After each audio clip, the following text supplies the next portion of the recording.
Hello friends, सरिता की कुलनरी world में आप सबका स्वागत है। तो आज है जितिया का नहा खा। आप लोग तो इसे जानते होंगे। यह व्रत हमारे यूपी बिहार में बड़े ही हर्षोल्लास के साथ मनाया जाता है। इस दिन हम लोग भगवान को पहले पूजा करते हैं, फिर उसके बाद हम तरह तरह के खाना बनाते हैं, जिसमें से सबसे ज़्यादा सतपुतिया और नौनी का साग इम्पोर्टेंट होता है आज के इस खाने में।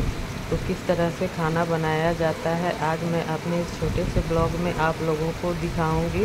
तो देखिए, मैंने चावल रख दिया है, फिर मैंने चना दाल बनाया है, इसमें मैंने सतपुतिया डाल दिया है। तो जितिया व्रत हमारे पूर्वजों द्वारा संतान की अपने संतान की लंबी उम्र की कामना के लिए किया जाता है। और पितर पक्ष में इस व्रत का तो बहुत ही ज़्यादा महत्व होता है। बहुत सी माताएं अपने अपने पितरों को भी इसमें खल्ली और सरसों झिंगली के पत्ता पर रखकर अपने पुत्रों का आगमन करती हैं। जिनके सास ससुर नहीं होते हैं वो इस व्रत को इसी तरह से करते हैं, और जिनके सास ससुर होते हैं उन्हें यह इस तरह से खल्ली और सरसों का झिंगली के पत्ता पे नहीं दिया जाता है।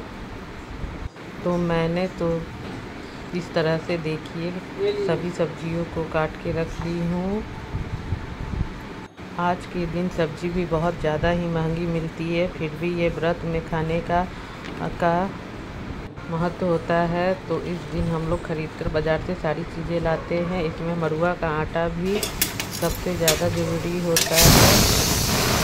तो मरुआ का आटा का रोटी बनाकर भी हम खाते हैं। तो मैंने साग भी बना लिया है। देखिए, साग में मैंने लाल साग, नूनी साग और पुई साग को डालकर बनाया है। साग को हम 3-4 किस्म के साग को मिलाकर ही बनाते हैं। सब्जी भी आप अपने स्वाद अनुसार किसी भी चीज़ का बना सकते हैं। तो मैं तो आलू बरबटी का सब्जी बना रही हूँ।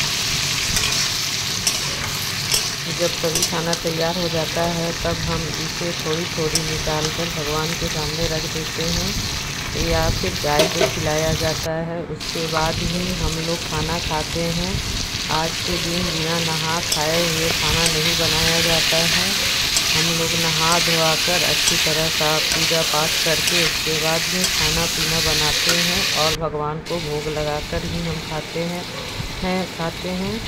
बहुत से लोग अपने पितरों को पहले खाना का भोग लगाते हैं, फिर दूसरे दिन हम निर्जला व्रत रखते हैं और इस दिन हम चितवाहन गोसाई की पूजा करते हैं विधि विधान पूर्वक। तो जितिया पर्व में नियम यह है कि आप मुंह में माताएं एक भी खड़ भी अपने मुंह में नहीं रख सकती हैं।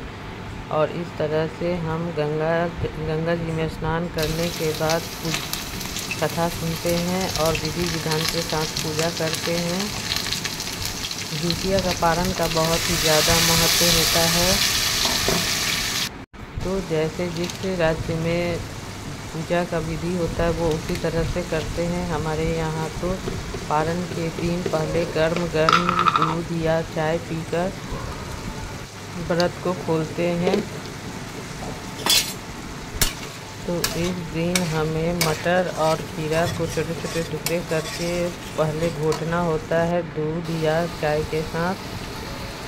मरुआ का रोटी भी हम इस तरह से बनाते हैं। इसे अच्छी तरह से हम छोटी छोटी लोई करके बना लेते हैं और तवे पे रखकर इसे सेक लेते हैं। और इसे तिलों और तैयारों को भी हम लोग चढ़ाते हैं। शाम के टाइम में हम लोग पुआ, पूरी, पिड़किया आदि सब बनाते हैं, गुजिया आदि बनाते हैं। तो हमारे बिहार में ये नियम है कि जितिया के नहा खाए के दिन शाम को तवा नहीं चढ़ाया जाता है। आज पितरों को अच्छे अच्छे पकवान बनाकर महक के साथ पितरों को आमंत्रित किया जाता है। विशेष करके यह पर्व संतान के लिए तो होता ही है, तो साथ ही हमारे पितरों का भी यह पर्व होता है इसमें, क्योंकि जितिया में पितर पक्ष भी चलता है जो कि 15 से 16-17 दिन का रहता है।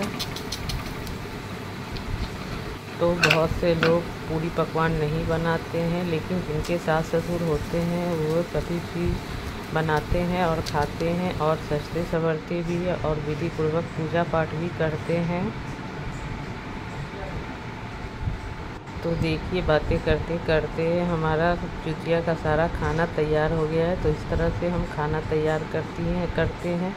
तो आपको मेरा ये जुतिया का ब्लॉग कैसा लगा, आप लोग कमेंट्स में फ्रेंड्स ज़रूर बताइएगा। अगर वीडियो अच्छी लगी तो लाइक कमेंट शेयर ज़रूर करें।